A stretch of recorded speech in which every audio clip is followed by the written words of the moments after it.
Yep, that's me. You're probably wondering how I ended up in this situation.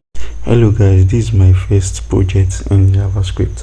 After creating my folder and my files, I went on to start with HTML. I create my Bola template, then change the title to counter. Then I created the div for everything. I open the h1 tag and put the counter. Then I open h2 tag to add the value in it.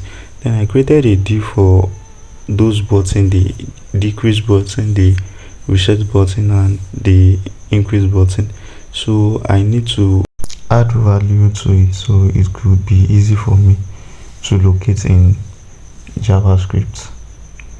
So after adding those values, this is how it looks like, only HTML. Then I go on to link my CSS style sheet to my HTML file.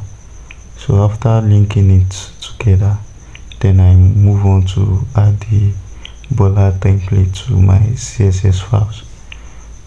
So after I add the Bola template, then I code my container to give it its own value. I give it display of flex, align content to center, flex direction, column, then justify content to center. I give a height and a gap.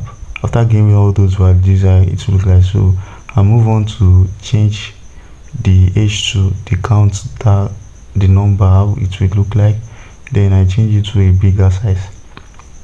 Then after that, I give it a background color of gray. Then I give it a padding so it will look more good. This is how it looks like. Then I give it more padding. So after that, I move on to the buttons to add them their value to make them look good too. Then I move on to the button. So I add padding to the button and also add border radius to make the edge sharp and cursor pointer. Then after that, I move on to when you press the button, it should show some function and some color. So I give it a background color of red. See, that's how it looks like. And I also move to the, that's the decrease button. So I also move to the increase button. Here it doesn't function because I duplicate it and I didn't change something there. So after that, I move on to the JavaScript. I link my HTML files to my JavaScript.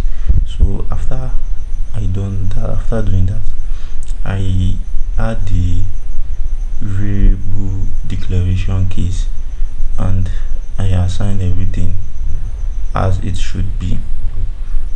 I assign the value, the buttons, the increase button, the decrease button, the reset button, and everything.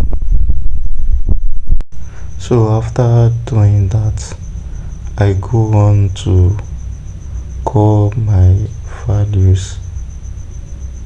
Then you should not forget to add those semicolon there. So after that, I go on to call my value and add event listing. Also anybody that click that button, what it should do. So add the count should be minus, so it will be decreasing. Then add the value dot text content should be 0. So this is how it's doing. So I also add to it, like if the number is lesser than 0, the color it should display. So I add it that it should display red. So when you click, it displays red. So at the reset button, I add the event listing to it so that it would go back to 0. So I add counts and it should be is equals to 0 and the semicolon. Then the value dot text, so the text is equals to count. So the value will be at 0 because it will be red. So I change it like if by using the if statement. So when it is equals to 0, the number should be display, the number color should be black. And also I duplicate it, so by changing it to increase and add plus plus, and also add greater than a 0, and add green. Also add green, so it could display green when it's increasing. So here is the results of everything.